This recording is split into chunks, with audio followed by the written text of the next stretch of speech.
believe it can be a part of someone's spiritual journey. And for sure. I think that if they go back to their colleges, universities, having had those kind of experiences, maybe that can be things that spark personal revival in people's life. That there's also a mission desire in our hearts and in the hearts of our camp team. Yeah. It says we want you to join us to work, and we want you to join us because we get an opportunity to pour into you for the next 6 weeks.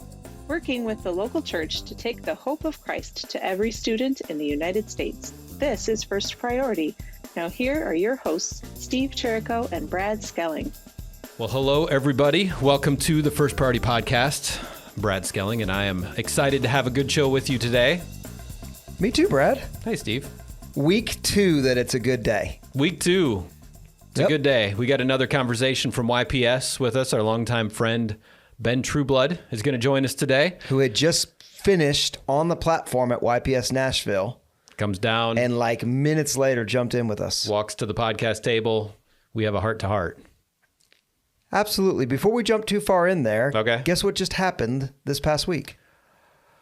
It rained in Nashville. Well, that happens about twice a week, every week. No, we had our spring meeting in Tampa. Oh, yeah. Yeah. I remember that. Yep. I bet you do. That was a great Southwest flight. I bet it was.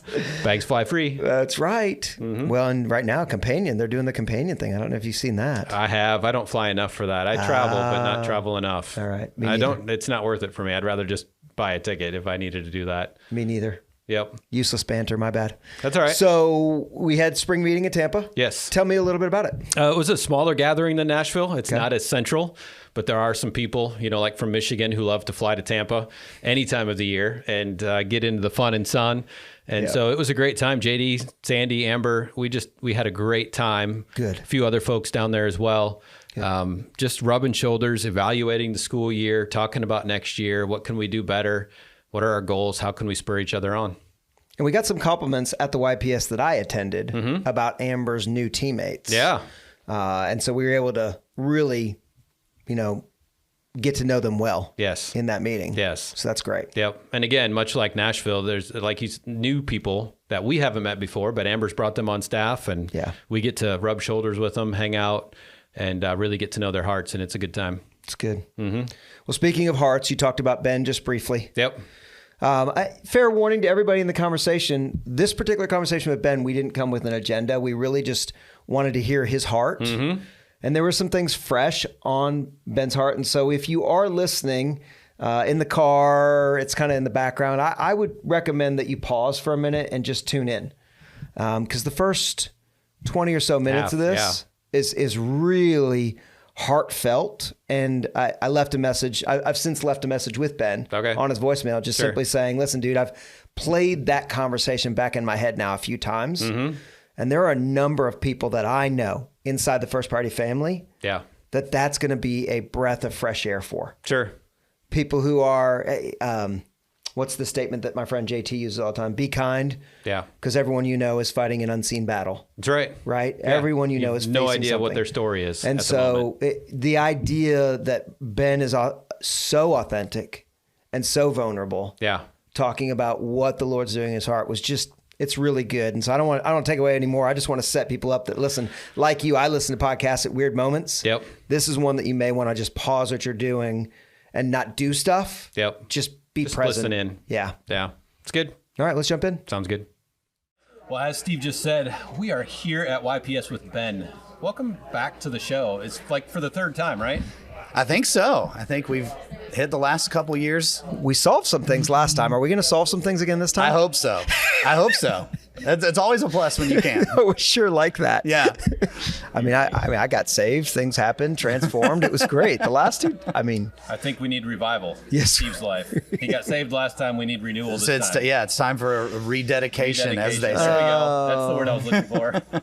Always. Oh, so great. So, Ben, we are super glad you're here. Thanks for being here. Yeah, glad to do it. I know that you have a very full schedule, so thanks for making some bandwidth. Yeah, anytime. We'd love just a reminder of the folks that are listening, just remind them who you are, what the Lord's doing with you, and where you're at currently. Yeah, so serve at Lifeway, lead the student ministry team there, which includes all of our publishing stuff for student ministries and teenagers, as well as our summer camp ministry that which we're in the middle of like ramping up to right now. So we'll have 50 camps this year. How many camps will you have this year? Man, I don't even. Okay, I don't even know the number of individual. We'll ask camps. Shingleton later, right? Yeah, we'll ask him. Well, later. he would know for student life for sure. Oh, my bad. I messed that up. Good. Yeah. Don't tell Shingleton I messed that up. Keep going. So Keep going. But we'll have camps from California to Florida. Good for you. Yeah. So and then our student pastor training. So all those things kind of roll up into what makes Lifeway students. And you got family. I do. Where are you raising them at? Where's this family at? Hendersonville, Tennessee is where we live. It's suburban Nashville. Yep. We'll hit wedding anniversary number 24 this summer. Wow. Good for you. So that'll come up in August, and we have 4 kids. Married at 14, first child at 17. Excellent. Exactly. Yeah, Excellent. that's right. Nice job. We actually married. We did marry young. I was like, I couldn't get the rental car in my name on the honeymoon because I was too young. Congrats. So yeah, she had to put it in her name. I love that. Right? Yeah, I was 20. Great. So, 20. yeah. Great. Happened to be over 21, and that was the age. She was 21 by a month, and so we got to have a car, which was awesome. That's great. That is great. There you go. Uh-huh. All right, so your oldest is how old? 16. Okay. Yeah, so we're about to be in birthday season at the recording of this podcast. So 3 of ours will have birthdays end of April to mid-May. So Great. but right now, they're 16, 14, 10, and 8. And plugged in local church. Where are you guys churching at? First Baptist Hendersonville. Love that. So you're Yeah. still FBC. Yeah. That's great. Very cool. So it's been a full year for everybody. The more that we've talked at YPS, everybody's like, man, the Lord's doing this, Lord's that. What's the Lord doing in your world right now, man? Yeah. So there's a lot of like personal side of this going on for me right now. So my dad passed away just before Christmas this year. So like right now it's a few months still fresh. And so walking with him the last 6 months of his life and then still the grief of it and all of that. So there's a lot there that has been kind of where I've been living over the last almost year, because we moved him from Arkansas to the Nashville area. Yeah, I remember that. Midsummer last year, and cancer diagnosis got to be where he didn't need to be living on his own, and so brought him close. Spent the last 6 months with him, and now we're still kind of grieving. Yeah, grieving and figuring out what to do. Like I'll get in the car, and I had the habit of. Anytime I was in the car, I'd give him a call. Yep. And, there'll still be times where I'm like, oh, I guess I can't make that phone call anymore. Yep. So, Wow. Yeah. Wow. If there were some legacy things that your dad said to you that you hear him say to you in your head at moments, what are some things that he said to you? So what he always talked about, he was a prison chaplain really up until his diagnosis, and that really slowed him down. So he in ministry, and he would always say, God's not through with you until you're dead. If you're not dead, he's not done using you. Yep. And he lived that way for 93 years of his life. Wow. Well, he lived to be 93. So came to know Christ and then lived that way after coming to know him. But that his whole life was that statement. And I saw it play out over and over and over and over. And he was a man who deeply loved wife, children. My mom died in 2005 from strokes. Okay. In the last several years of her life, he took care of her. He was the live-in help, and saw a totally different side of him. And my dad, as a prison chaplain, has spent much of his life caring for and pastoring for people who much of the world had given up on. Yeah, it's good. For sure. And so that left a legacy with me. So tell me his full name. What was your dad's name? Bill Trueblood. Yeah. Very cool. Yeah. I love Very it. cool. So thinking about his legacy as you've been just working through that, how does that affect your daily tasks of reaching this current generation? I think it's the right question at the moment.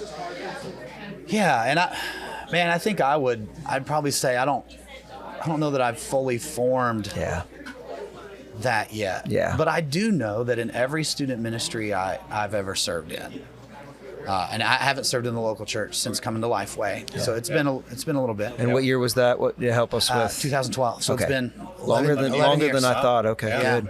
But we have a lot of interaction with youth pastors, and there's always kids in a ministry who are the down and out, giving up on, not great family life at home, getting in trouble kind of kids. Yeah. Those often aren't the ones that we're drawn to. Yeah. And so I think there's something there of aligning the relational priorities. We're often drawn to the ones who are ready for discipleship and ready to say, I want to live for Jesus. Yeah. And we should devote time there. Yeah, 100%. Yep. But through volunteers and effort of our own, there's a whole other group of people that often get overlooked. And I think that's a big. And then the other side of it is my dad was just a deeply relational person. He spent 6 months in a living facility here in the Nashville area, started a Bible study after the first week that he had been there, led one of the other house guests there to the Lord. And so he's just, he just lived on mission, man, all the time. Wow. And I think that's, when we think about the next generation, having it instilled in them, this Christian thing isn't just an activity. It's not a sport we do in high school. It's not a sport we do in high school and we're waiting to see if we get drafted into ministry at the next level. It's a life. It's instilling in them the mission of a lifetime. And it's important. It's not a profession either, you know? Well, and that's hard because they look at us, who to some degree are we're professional Christians. That's where I was going with that. It's like, and it's like, well, I'm not going to do that, and that's okay. But the lifestyle calls the same. Exactly. And a lot of people don't see that, right? Especially in our culture. And we don't need to get into politics, but if you lump Christianity in with Republicans or professionals, you know, the pastors are a professional, wherever you want to put that, that's not the life of Jesus necessarily. It's a model. It's good. It's the personal, daily, everyday decisions to follow Jesus. It reminds me of a conversation I was just having outside of your booth here at YPS with a young man who I've seen his face for, 5 years of Youth Pastor Summit, right? And we've even had a short 180-second conversation. So I knew his face, and I finally walked up and said, just tell me your name again, right? I'm just old enough that I can just do that, right? I'm not even embarrassed anymore. I'm an idiot. What's your name, right? But we had conversation before, so there was already a little bit of relationship and connection.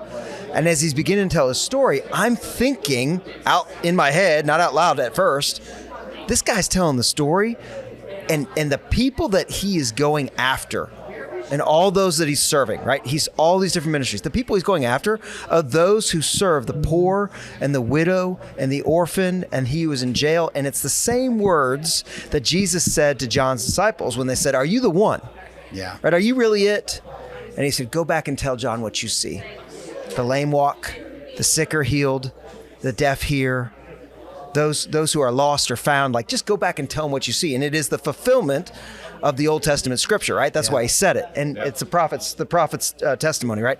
And the idea is for us, well, if he's a non-changing God, if he's ever the same, then that's the same question that's to be asked of us. Are we serving those that are going to go reach those that are out in the highways and the byways? The lost, the broken, the not cool to grab, right? Not the best opportunity because they're probably going to fail you. You want to measure yourself against something? Measure yourself against whether or not those words talk about who you serve. So your dad's life just reminds me of that. That's what it reminds me of. So it's so cool that you bring him up. I was blessed for sure. Cool. Am still. Cool. I love that. As you think about where you are going in leading Lifeway right now, what's the next opportunity for you guys that you go, man, we've got this group of people that we've got to get in the trenches with?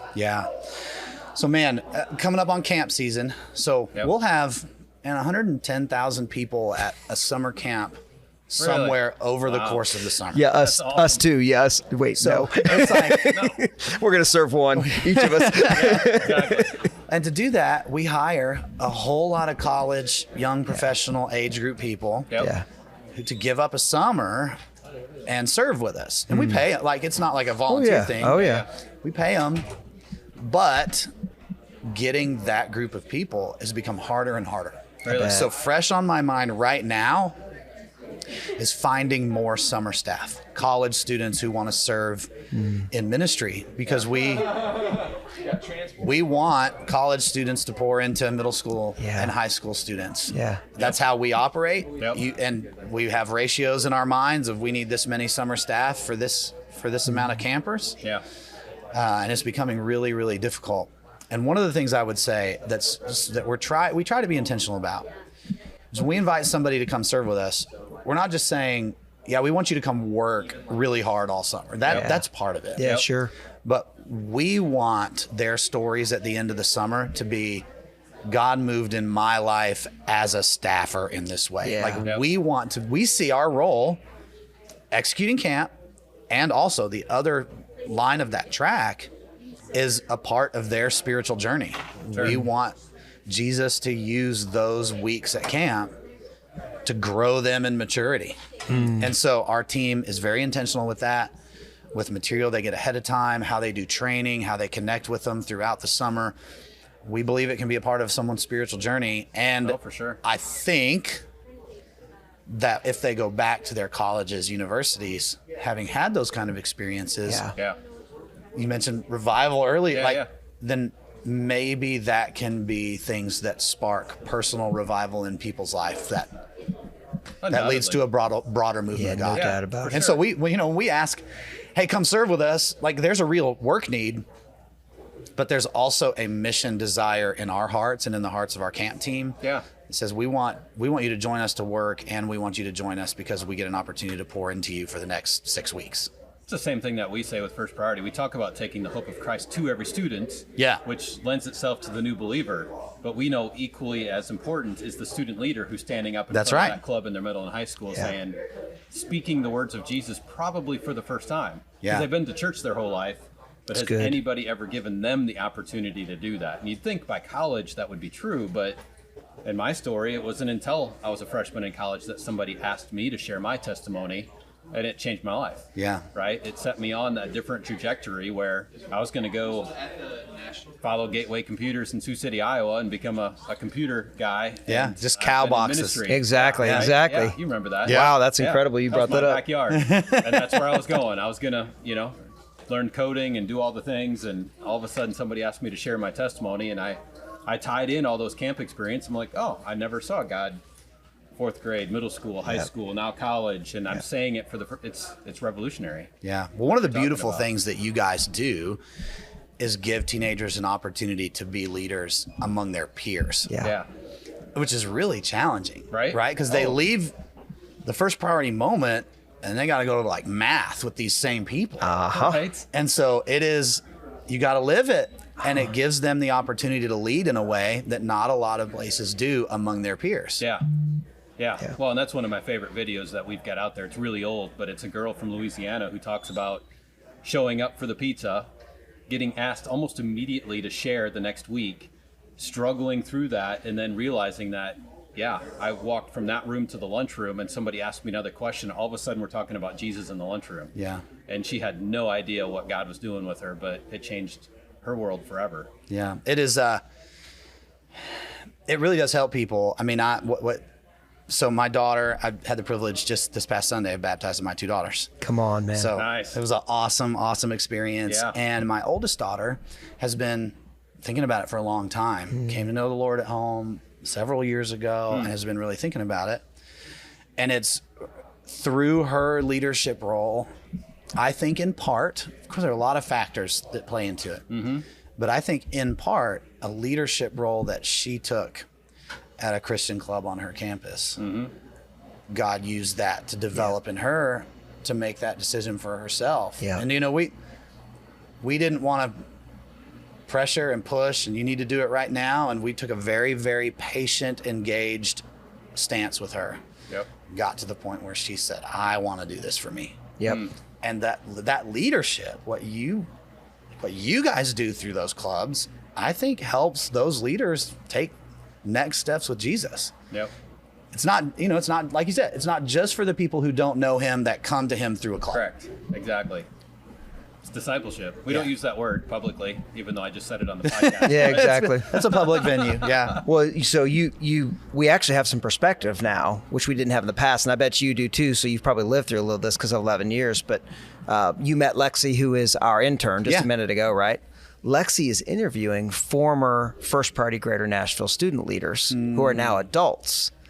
So I texted one the other day who was from one of our local Williamson County schools. Yeah. And texted her and said, hey, still got your number on my phone. Don't even know if it's still your number, but you were part of First Priority in 2014 through 16. It's been a minute. Yeah. Pastor Steve, went immediately into it. And I was like, oh my gosh, you remember me, right? That's awesome. I said, well, hey, look, we're working on this. You were a profound leader in First Priority, right?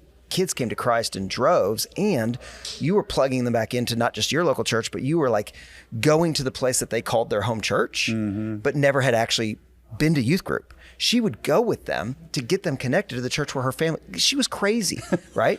So I remembered those stories. Yeah. So I texted her and said, hey, where are you? And she said, well, funny thing, I'm in Egypt right now. Okay. Wow. I'm working for a software company, and I'm doing bilingual work for the software company, but it's in Egypt. So my time would be a little weird, but I would love to tell about what God's been continuing to do in my life through college, then through living in South America, and now living in Egypt. Wow. So I get off the phone, I just start weeping. Yeah. I'm like, Lord, Right. if we did this for nobody else but the 6 or 7 people that Lexi's going to reach out to, Yeah. you're doing nuts stuff globally. It's powerful. I can't even wrap my head around that. Yeah. Right. I'm not even sure what to do with it. But I suspect, because I know camp, right, that there are stories like that in your world too, where people come back or people end up as whatever they are in business world. They own businesses or they run, and you're like, oh, I caught wind of that. And when did your life get transformed? Well, the 3 years that I did camp, it absolutely built momentum. And then my youth pastor challenged me. Anyway, though we just have no idea the layers that God uses moments like that. Yeah. Sometimes, we don't encourage this. It's not like on the recruiting brochure. Sometimes people meet their spouses at camp, and they, Facts. Try to say save the dating before you get back home. Yeah. But it happens. It does. It happens a lot. That's right. It happens a lot. That's right. So. Gosh. Love it. Love it. We appreciate you. Appreciate the friendship. Yeah, the ministry exactly you're right. leading. You guys as the vision well. you're putting out there. This is greatness. Well, it's a blessing. We have a great team. I'm every day blown away by the team of people I get to work with, and they're awesome people. That's awesome. So I would just ask this question. If there was some folks that wanted to connect with you either on the socials, right, or they wanted to just connect with your organization, what you guys are doing, and just dig in deeper, where would they go? Yeah. So on Instagram, at Ben Trueblood would be for me, and Lifeway Students Cool. is our Easy stuff. IG. Keep it easy. Yeah. So super easy. And then if, somebody's listening there like, hey, what about summer? Then Lifeway Students, or you hit either one of those, and we'll get you routed to the right place. Nice. That's awesome. Yeah. Nice. That's awesome. Cool. Well, thanks for being a friend. Man, always happy to hang out. Yeah, thanks for breaking off some life. That's super cool. Okay. Well, Steve, you never know when you sit down with somebody and you ask them what their story is. Yeah. What story is going to come out. And I'll be honest, when we sat down, ministry leaders, especially a guy like Ben, he's eloquent and whatever, I wasn't expecting to, not that I wasn't expecting to get a heartfelt story, but I mean, I was honored to be a part of that conversation. Yeah, me too. I just kept asking the Lord in the midst of it, what are you doing with this? Yeah. What are you doing with this? Yep. Which leads to my statement early in the podcast, right? It was one of those moments where I felt in my spirit, just be present, right? I walk to the microphone. I sit down at the microphone with you with an agenda. We got some things to discuss, right? Uh-huh. It's good for my heart. It's good for the team that I lead that I know listens to this, right? I think it's good for some people that, have given us feedback, but this particular one was more about, hey, let's just be fully present and listen to what the Lord is doing, because there are others that are facing stuff that you're not aware. Yeah. Well, and it reminds me too that in the midst of ministry, we often miss the opportunities to do ministry. Yeah. Right. We come in to do a podcast, and it's First Priority Podcast, and we got things to do and people to meet, and we're not really meeting the people until you sit down and listen. So I love Ben's heart on the second half of it, just about what he's seeing in the lives of students, why camp matters, right? Why those special events still matter. Their very intentional look post 2020 on is everything we're doing. Is it all kingdom minded? That's right. Right. And I, man, really appreciate that. Working on bringing people to Jesus and helping people speak on Jesus for the first time. It's the same thing we're doing, different context. Yeah, and it's funny because I start thinking about guys like Haley Weary. I start thinking about J.D. Simpson. I start thinking about Mike in Arklatex, like Sandy up in Michigan. Like I start thinking about our teammates. And one of the interesting things about our teammates is that they don't disconnect from the First Priority student when they leave as a high schooler. There's a real connection and desire to make sure that student, when they enter their next thing, is finding a place to authentically grow. And Ben said that really clearly. Right. Hey, our biggest burden is that young adult group is still finding transformation in the midst of service. And I appreciated that. That's good. That's good stuff. Because we ask the same, right? We ask the same of our folks. I got a ton of young folks that are campus coaches, and I'm wanting them to experience transformation as well. That's right. Cool. Well, good show, Steve. Well, it was a great one. Good conversation. Till next time. Till next time. All right. That's good.